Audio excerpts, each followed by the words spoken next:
Shalom de nuevo, les saludo Sheret, esperando que Hashem se encuentren bien.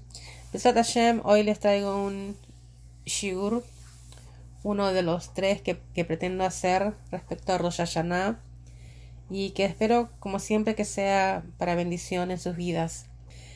¿Qué me pensarías vos si yo te digo que en la tradición judía fuiste creado de nuevo en este mismo momento?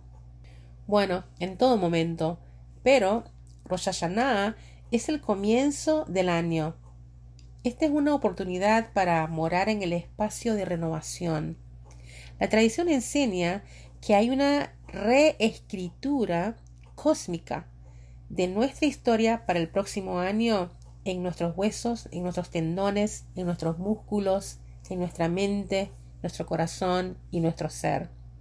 En forma personal, ¿qué de mí voy a cambiar?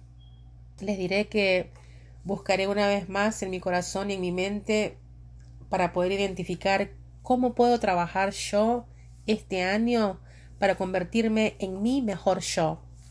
Aunque sé que este esfuerzo nunca se logrará por completo, seguiré intentando y Bezrat Hashem tenga el mérito de que Él me escuche y vea mi esfuerzo. Supongamos que hay dos personas que están caminando afuera de una sinagoga en Rosh Hashanah, justo cuando suena el shofar. Las ventanas de la sinagoga estaban abiertas de modo que ambas personas pudieron escuchar el shofar. El primero pensó: deseo ser incluido entre aquellos que están cumpliendo la misvá de escuchar el shofar. El segundo simplemente siguió caminando, habiendo escuchado el shofar pero sin prestar especial atención a los sonidos. ¿Alguno o ambos o ninguno de ellos cumplió con la misvá del shofar? De hecho, ambos escucharon exactamente los mismos sonidos del shofar. La única diferencia estaba en su kavaná, en su intención.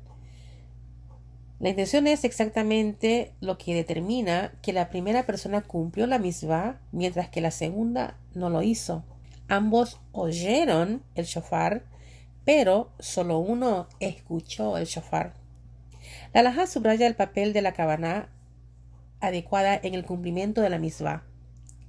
No basta con oír el shofar como sonidos aleatorios, más bien uno debe reconocer, al menos en un nivel mínimo, que está escuchando los sonidos del shofar y cumpliendo así la misvá. Maimónides señala que el shofar tiene la intención de despertarnos de nuestro sueño espiritual para generar dentro de nosotros pensamientos de arrepentimiento y renovación personal. Para que este mensaje nos llegue, debemos estar escuchando. Si las personas oyen el shofar pero no sintonizan con su significado y su mensaje, entonces han perdido la característica esencial de esta misvá. Hay quienes asisten a los servicios de la sinagoga en Rosh Hashanah y oyen el shofar, pero de alguna manera las oraciones, el shofar y los sermones no despiertan mucha energía espiritual para ellos. Son más o menos las mismas personas después de Rosh Hashanah que antes de Rosh Hashanah. Hay otros que son transformados por Rosh Hashanah, que escuchan las oraciones, el shofar, lo que se dice acerca de la Torah y se conmueven genuinamente. Todas estas personas pueden estar sentadas en la misma sinagoga y, sin embargo, los resultados son radicalmente diferentes. Algunos solo oyen los servicios, otros realmente escuchan. Si estamos o no espiritualmente energizados por la temporada del día alto, depende en gran medida de nosotros mismos. Cuanto más receptivos seamos a sus poderosos mensajes y cuanto más cultivemos nuestra propia espiritualidad, más experimentaremos el significado religioso y la transformación espiritual. Concentrémonos muy cuidadosamente en nuestras oraciones, en las lecturas de la Torá, en los sonidos del shofar, en los sermones. Escuchemos con gran atención.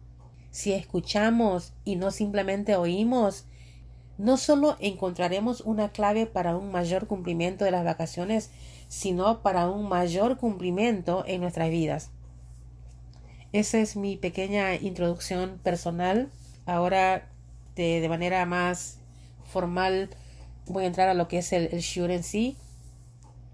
Rosh Hashanah llega majestuosamente al comienzo del calendario judío, marcando el principio de los Yamim Noraim, o sea, los días de sobrecogimiento. Este es un tiempo intenso de introspección, plegarias y esfuerzo de desarrollo personal. En Rosh Hashanah coronamos a Hashem como rey en medio del sonido del shofar y comenzamos los 10 días de arrepentimiento que culminan con el ayuno de Yom Kippur, o sea, el día de perdón. En estos 3 shurim, la primera parte me voy a referir al ciclo del calendario judío y al juicio divino. En la segunda parte voy a hablar sobre los temas del servicio de Musaf de Rosh Hashanah, la soberanía o el reinado de Hashem, Malhiot, y las remembranzas, las Zizronot y el Shofar. La tercera clase voy a examinar los componentes vivenciales de Rosh Hashanah, los Simamnim que comemos la primera noche de Rosh Hashanah y la costumbre de Tashlich. El calendario judío comienza con algo que debe ser una experiencia fascinante para cada judío. Rosh Hashanah es un tiempo de aguda introspección personal en el cual nos encontramos enfrentados con preguntas fundamentales relativas a nuestra existencia. ¿Por qué estoy en este mundo? ¿Cuál es el propósito de mi vida? ¿De qué soy responsable? En este día afirmamos uno de los principios básicos del pueblo judío, que Dios, quien creó y guía el universo, es nuestro Rey. ¿Por qué podemos querer coronar a Dios como nuestro Rey? Hay varias respuestas diferentes para esta pregunta, y cada uno debe encontrar aquella que le responde mejor. La siguiente explicación, por ejemplo, a mí me satisfizo. En la novela de Kurt Vonnegut, Breakfast of Champions, o sea, el desayuno de los campeones, hay una escena que explica el significado de Dios como rey. El protagonista principal, que es Kilgore Trout, está bebiendo en un bar, ocupado de sus propios asuntos. De repente siente que una presencia imponente entra al bar y él comienza a sudar. ¿Quién entró al bar? Kurt Vonnegut, cuando el autor del libro entra en su propia novela para visitar a su personaje, la percepción de Kilgore de su mundo se da vuelta. Comprende que él no tiene existencia independiente. Por el contrario, cada momento de su vida requiere un nuevo movimiento del lápiz del autor. Sin el autor, él deja de existir. También entiende que su universo solo existe en la mente del autor, y que más allá de su mundo efímero existe una dimensión mayor. El reino de Kurt Vonnegut, que es más real que su propia esfera, también descubre que literalmente todo lo que existe en su universo es una expresión de Kurt Vonnegut, porque en el mundo de Kilgore el autor es el único ser que tiene verdadera existencia. Nuestro mundo finito también es un trabajo de creación. En él todo es una expresión de la unicidad de Dios. Sin que exista un nuevo acto de creación a cada instante, nada puede existir. Si bien la analogía de Vonnegut tiene sus fallas, él no es Dios y su creación solo existe en el reino de las ideas. De todas maneras, nos enseña que puede existir una realidad más allá del mundo finito de nuestra experiencia inmediata. Al igual que Kilgore, en Rosh Hashanah nos encontramos cara a cara con nuestro autor. El reconocimiento de que Dios es el creador y el rey del universo tiene un profundo significado respecto a la manera en la que nos relacionamos con la vida, su significado y nuestro propósito en este mundo. Coronar a Hashem como nuestro rey es elegir lo trascendente a lo efímero, lo infinito sobre lo finito y la realidad por sobre la ilusión. Antes de poder dedicarnos a entender el concepto central del juicio en Rosh Hashanah, debemos entender primero el contexto histórico y el significado de este día de nuevos comienzos. El Mazor, o sea, el libro de plegarias de la festividad, vemos que Rosh Hashanah es llamado Yom Harat Olam, el día de la creación del mundo. También es llamado Yom Teilat Maazeja, el día del comienzo de la tarea de Dios. ¿Qué conexión hay entre Rosh Hashanah y la creación del mundo? El Talmud Babli, Rosh Hashanah 11a, dice que Rosh Hashanah es el aniversario de la creación del mundo. Rabbi Eliezer dijo: ¿cuál es la fuente de las escrituras que nos enseña que el mundo fue creado en Tishrei? Está dicho, Bereshit 1:11, Dios dijo: que la tierra produzca vegetación y semillas de árboles frutales. ¿En qué mes la tierra se llena de vegetación y los árboles están llenos de frutos? En Tishrei, porque durante este período es la estación de lluvias. De acuerdo al siguiente Midrash, la idea de que el mundo fue creado en Tishrei nos refiere al comienzo de la creación de Dios, sino a su punto culminante, la creación del hombre. El primer día de los 6 días de la creación fue el día 25 del previo mes de Elul. De esta manera resulta que Rosh Hashanah es el día del nacimiento de la humanidad. Vaikra Rabá 29.1, Adán, el primer hombre, fue creado en Rosh Hashanah. Enseñan en nombre de Rabbi Eliezer el mundo fue creado el 25 de Elul. Rab está de acuerdo con la enseñanza anterior de Rabbi Eliezer. Aprendemos de las palabras del Rab relativas al toque del shofar. Hoy es el día del comienzo de tu obra, un recuerdo del primer día.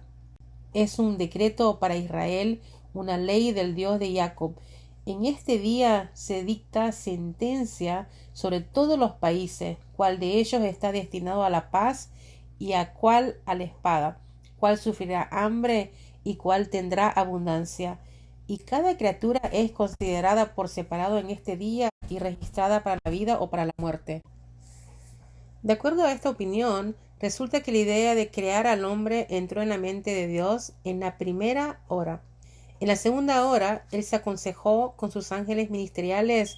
En la tercera hora, juntó la tierra para formar a Adán. En la cuarta, lo amasó. En la quinta, le dio forma. En la sexta hora, lo convirtió en un cuerpo sin vida. En la séptima, le insufló un alma. En la octava hora, lo colocó en el jardín del Edén. En la novena, se le ordenó a Adán que no comiera del árbol del conocimiento. En la 10ª hora él pecó, en la 11ª hora fue juzgado y en la 12ª fue perdonado. Rosh Hashanah es inherentemente un día de juicio, debido a que Adán y Javá fueron juzgados en ese día, tal como lo resalta el Midrash. Es cierto que Adán y Javá fueron castigados por comer del árbol del conocimiento. Ellos fueron expulsados del jardín del Edén. Adán debió trabajar para ganarse el sustento y Javá comenzó a sufrir para dar a luz. Sin embargo, el hecho de que se les haya otorgado la vida se considera de manera global como un juicio compasivo y como una señal de que fueron perdonados por su transgresión. El santo bendito sea le dijo a Adán: este será un modelo para tus descendientes. Así como tú estuviste de pie delante de mí en este día para ser juzgado y partiste habiendo recibido clemencia, así también en las generaciones futuras tus descendientes se presentarán ante mí en este día en juicio y recibirán clemencia. ¿Qué día es este? El día primero del 7º mes, Rosh Hashanah. De todo esto se entiende que Rosh Hashanah fue establecido el primer día de Tishrei porque el mundo, específicamente el hombre, fue creado en este día. Y en ese día Adán fue juzgado por su transgresión. Él volvió en Teshuvá y Dios, con su misericordia con la cual Él creó al mundo, lo perdonó. Nuestros patriarcas Abraham y Jacob nacieron en Rosh Hashanah a través de los atributos de bondad y misericordia que son una señal para sus descendientes respecto a que también serán juzgados junto con ellos con misericordia. Y tal como implica el hecho de ser el aniversario de la creación, y como queda claro a partir del servicio de plegarias, Rosh Hashanah es un día de juicio. Vamos a analizar ahora con mayor profundidad la naturaleza de este juicio. ¿Por qué Dios nos juzga en este día y cuáles son sus criterios al juzgarnos? Talmud Babli, Rosh Hashanah 16a. Si bien hay 4 momentos de juicio para el mundo, Rosh Hashanah es el momento en el cual todas las personas son juzgadas individualmente por Dios. El mundo es juzgado 4 veces al año. En Pesaj, respecto a las cosechas; en Shavuot, respecto a los árboles frutales; en el año nuevo, todos los habitantes del mundo pasan delante de Dios como Benei Marón, tal como está dicho, Teilim 33:15. Él forma el corazón de todos, Él conoce todas sus obras, y en Sukkot es el juicio respecto al agua. En el Talmud Babilí también está escrito que en Rosh Hashanah cada persona entra en una de 3 categorías. Rabí Kruspedai dijo en nombre de Rabí Yohanan: en Rosh Hashanah se abren 3 libros, uno para las personas completamente malvadas, uno para los completamente justos y uno para los Beinonim, las personas que tienen tanto actos buenos como malos. Los individuos completamente justos son inscritos y sellados de inmediato para la vida. Los completamente malvados son inscritos y sellados de inmediato para la muerte. Y la sentencia de los Beinonim queda suspendida desde Rosh Hashanah hasta Yom Kippur. Si lo merecen, son inscritos para la vida, y si no lo merecen, son inscritos para la muerte. Rambam, en Hilhot Teshuvah 3.2, solo Dios puede saber el verdadero valor de cada uno de los actos que realizamos. Esta evaluación no se calcula solamente sobre la base del número de méritos y de pecados, sino también tiene en cuenta su magnitud. Hay algunos méritos que sobrepasan muchos pecados, tal como está implícito, porque en él se hallaba una buena cualidad. Melahim 14:13. En contraste, un pecado puede superar a muchos méritos, como está escrito, un pecado puede oscurecer mucho bien. Kohelet 9:18. El acto de pesar los pecados y los méritos se lleva a cabo de acuerdo a la sabiduría del Dios omnisciente. Él sabe cómo medir los méritos en contra de los pecados. Debemos entender también que el juicio es para este mundo y no para el próximo. La ecuación simple del Rabí Kruspedai respecto a los rectos y a los malvados aparentemente no responde a la realidad que vemos con nuestros propios ojos. Todos podemos nombrar a personas que consideramos sumamente malvadas y que viven de un año a otro, y probablemente también todos los podemos nombrar a personas rectas que fallecieron. ¿Cómo podemos entender entonces el juicio de Rosh Hashanah? En Tosafot, Talmud Babli, Rosh Hashanah 16b, si a la persona buena se les otorga la vida y a los malvados se les decreta la muerte, ¿cómo es posible que veamos morir a personas buenas y que los malvados sigan vivos? Del entendimiento de que hay individuos con igual cantidad de actos buenos y malos, cuya sentencia queda suspendida desde Rosh Hashanah hasta Yom Kippur, se desprende de la definición de que una persona justa es aquella cuyos méritos son mayores que sus actos malos, y una persona completamente malvada es definida como aquella cuyas transgresiones son la mayoría. Sin embargo, a veces los justos son sellados para la muerte y los completamente malvados para la vida. Por consiguiente, las definiciones de muerte para el malvado y vida para el justo se refieren a la vida en el mundo venidero. El Rab Haim Friedlander, Siftei Haim, volumen 1, página 72. Una pregunta sobre el Tosafot anterior: el juicio sobre el mundo por venir tiene lugar luego de la muerte de la persona, no cada año en Rosh Hashanah. Hay que entender que este juicio para el mundo por venir no tiene lugar en Rosh Hashanah, sino que es determinado luego del fallecimiento de la persona, cuando se presenta ante la corte celestial. En la página 105 dice que el establecimiento de la esencia espiritual de la persona para el año que se inicia es el juicio de Rosh Hashanah en relación al mundo por venir. Esto es similar a lo que los sabios afirman en distintos lugares: quien tiene parte en el mundo por venir. La intención no es solo que merecerá el mundo por venir luego de la muerte, sino más bien que ahora en su vida ya se lo considera destinado al mundo por venir. Su propia esencia se considera destinada al mundo por venir, a pesar de que continúa vivo en este mundo, porque es visto como arraigado en el mundo espiritual, que es considerado como el mundo por venir. De esta manera, el juicio de la persona está relacionado con el mundo por venir, porque en Rosh Hashanah se establece la esencia espiritual de la persona de acuerdo a su nivel.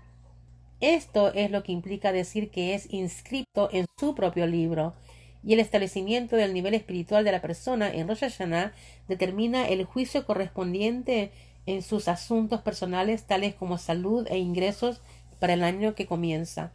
Por lo tanto, un juicio favorable a la vida significa que la persona tendrá la oportunidad de una conexión para el crecimiento espiritual y la salud y los recursos concomitantes necesarios para apoyar ese crecimiento durante el año que inicia, puesto que en última instancia las consecuencias del juicio afectan nuestro mundo venidero.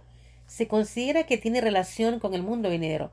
Por el contrario, un juicio que determina la muerte refleja la falta de conexión con la espiritualidad, lo cual es una forma de muerte y de distanciamiento del mundo venidero. A manera de ejemplo de la manera en la cual nuestro nivel personal general afecta nuestro juicio con respecto a las necesidades que tenemos en la vida, el Rab Ruben Luchter señala que en un principio fundamental que enseñaba el Rab Israel Salanter, el Rab Salanter enseñó que una manera segura de asegurarse un juicio favorable ante Dios en Rosh Hashanah es ser la clase de persona en la cual se apoya la comunidad, debido a que las necesidades personales de una persona así son por extensión necesarias también para la comunidad que depende de ella. Sus necesidades serán satisfechas en relación a su nivel espiritual general como un miembro vital de la comunidad. ¿Por qué nuestro juicio tiene lugar el primer día del año y no el último? Entender la naturaleza del juicio en Rosh Hashanah relativa a la vida en este mundo más que a la recompensa en el mundo venidero ayuda a explicar el momento en el cual tiene lugar este juicio, porque ocurre el primer día del año y no el último día del año previo. Rab Haim Friedlander en Siftei Haim, volumen 1, páginas 94-95, dice que si bien es cierto que los actos pasados de la persona determinan su juicio en Rosh Hashanah, de todas maneras el pasado no es el punto principal, sino que lo que importa más es el futuro. El juicio en Rosh Hashanah no es como el juicio que tiene lugar en una corte terrenal, que observa la conducta pasada de la persona para considerar su responsabilidad y determinar su recompensa o su castigo. Este será el caso en el gran e imponente día del juicio futuro, en el cual seremos juzgados. Y seremos juzgados de todos nuestros actos pasados para determinar cuál será nuestra recompensa o nuestro castigo final. Pero el juicio en Rosh Hashanah es de otra clase. El foco de atención está principalmente en el futuro. El juicio es meramente una función de la naturaleza especial del día puesto, que es el Rosh, o sea que es literalmente la cabeza del año, que incluye a todo el año que comienza. De esta manera, Dios naturalmente nos juzga en virtud de esta cabeza. Él nos dará todo lo que vamos a recibir para cubrir las necesidades del nuevo año. Esto es lo que significa la expresión hoy es el día en el cual fue concebido el mundo. La palabra concepción se usa para significar que todo el año es creado de manera potencial en Rosh Hashanah y por lo tanto hoy estamos en juicio. Tomemos un ejemplo de la vida cotidiana.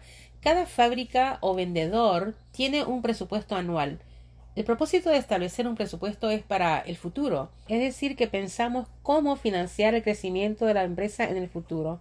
Pero para poder hacerlo, miramos hacia atrás, hacia la productividad del año anterior. Por supuesto que hay muchos factores, pero uno solamente puede asignar recursos basándose en las posibilidades que fueron determinadas en el pasado. De esta manera, la persona necesita saber los ingresos y los gastos del pasado y sobre esa base prepararse para el futuro. Vemos entonces que el propósito del presupuesto es para el futuro, a pesar de estar basado en las cuentas del pasado. Así también es el juicio de Rosh Hashanah. Se asemeja más a una asignación presupuestaria que a un juicio. Podemos decir entonces que el universo es la empresa global de Dios y su principal línea de producción son los buenos actos. Dios creó un mundo maravillosamente bello, brillantemente diseñado, que es perfecto en muchos sentidos, pero que a propósito es defectuoso en otros aspectos. Dios coloca a sus hijos en el negocio para completar su tarea. Los seres humanos somos los empleados de Hashem. La descripción de nuestro trabajo es clara: contribuir a la producción del producto básico haciendo que sea rentable. Los activos espirituales deben superar a los pasivos. Para asegurar el éxito continuo de la empresa, existe un sistema contable que examina el rendimiento de cada empleado respecto a la producción. Rosh Hashanah es el momento de rendimiento de cuentas, en el cual cada judío es llamado ante los contadores celestiales, quienes sopesan cada transacción espiritual, los buenos actos y las infracciones, para determinar si el contrato del empleado se renueva para el año siguiente. ¿Alguna vez pensaste que en verdad Dios es el director ejecutivo? En Rosh Hashanah reafirmamos que Dios es el creador y es el director del universo, coronándolo con el sonido del shofar y con las plegarias sinceras. Y para poder hacer teshuvá, necesitamos ver qué es lo que hicimos mal y, lo que es igual de importante, qué vamos a hacer para repararlo. Llegamos al día del juicio con emociones muy mezcladas. Por una parte nos sentimos optimistas y felices ante el prospecto de ser inscriptos para otro año en el majestuoso mundo de Dios. Por otra, estamos meditativos e introspectivos, reconociendo que aún necesitamos defendernos para lograr la renovación del contrato, otro año de vida, porque por lo menos hemos identificado nuestros problemas y nos preparamos para tomar las medidas necesarias para asegurar que no vuelvan a cometerse los mismos errores. Pero ¿quién puede decir verdaderamente que hizo todo lo posible como empleado de Dios y que por lo tanto tiene asegurado un juicio positivo en Rosh Hashanah? Por ello se nos pide que consideremos nuestro futuro. El juicio queda suspendido momentáneamente y se nos otorga hasta Yom Kippur para examinar mejor nuestros aspectos morales y para implementar nuestras mejoras y resoluciones. Al presentarnos ante el director ejecutivo, Dios mismo, nos hacemos responsables por nuestras fallas y transgresiones y decidimos no volver a cometerlas. Más tarde podemos llegar a entender que a pesar de toda nuestra teshuvá, todavía podemos seguir estando un poco menos que calificados para una renovación del nuevo contrato de vida.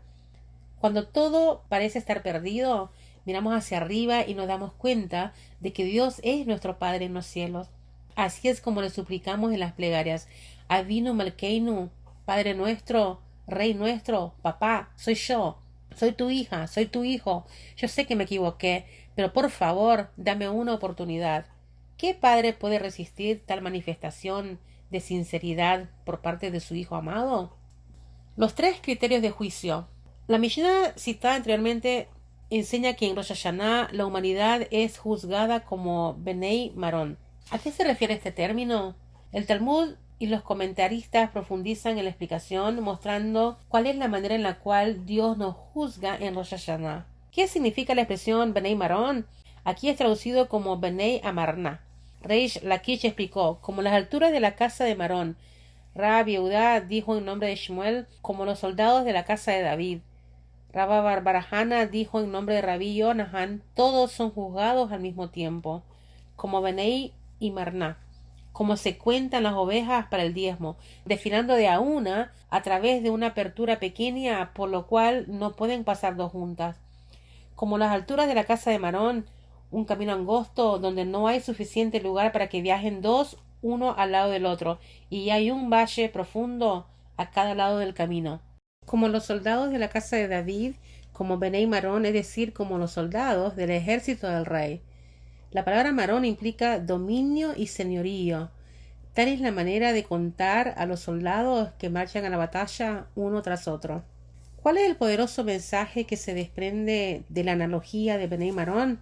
Las 3 analogías son maravillosas y el mensaje es claro.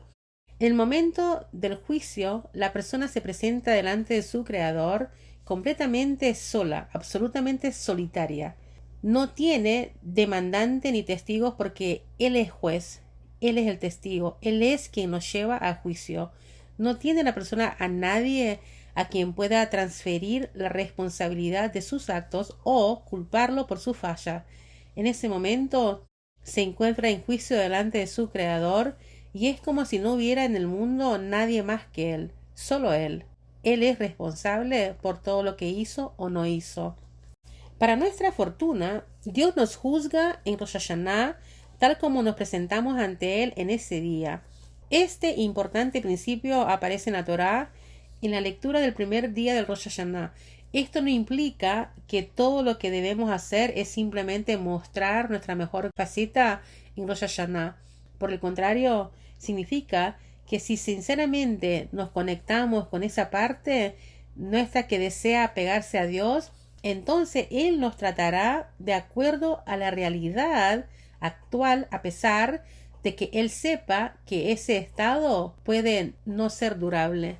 Encontramos una de las principales bases de la Teshuvá en la respuesta que Dios le dio a la pregunta de los ángeles, lo cual nuestros sabios desearon que consideremos en el momento de la lectura de la Torá. Los sabios deseaban enseñarnos el principio de en su estado presente, incluso si los actos de la persona no son del más elevado calibre durante el resto del año. Los días precedentes a Rosh Hashanah es necesario esforzarse todo lo posible por mejorar el comportamiento para recibir un veredicto favorable. Esto es así incluso si la persona sospecha que probablemente volverá a caer después de Rosh Hashanah y que no logrará permanecer en el mismo nivel espiritual. La persona es juzgada de acuerdo a su estado presente y no según sus actos futuros. Por lo tanto, si una persona eleva su nivel espiritual a un nivel superior del plano normal en Rosh Hashanah, recibirá un juicio favorable.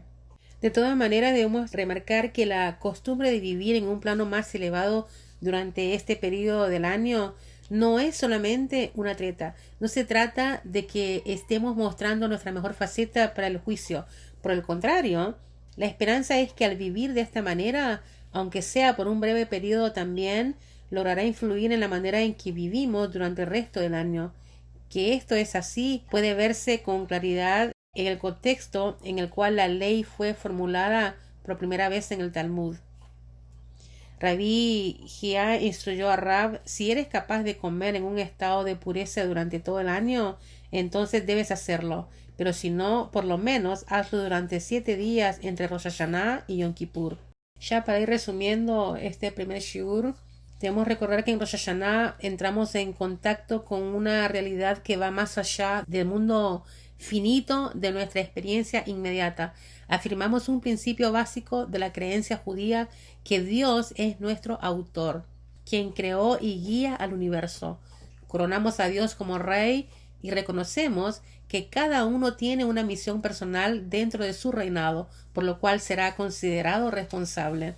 El curso entero de cualquier proceso está determinado por su comienzo. Esto se debe a que el comienzo es una concepción y la concepción representa el asentamiento de los genes que constituyen el patrón de todo lo que se construirá posteriormente.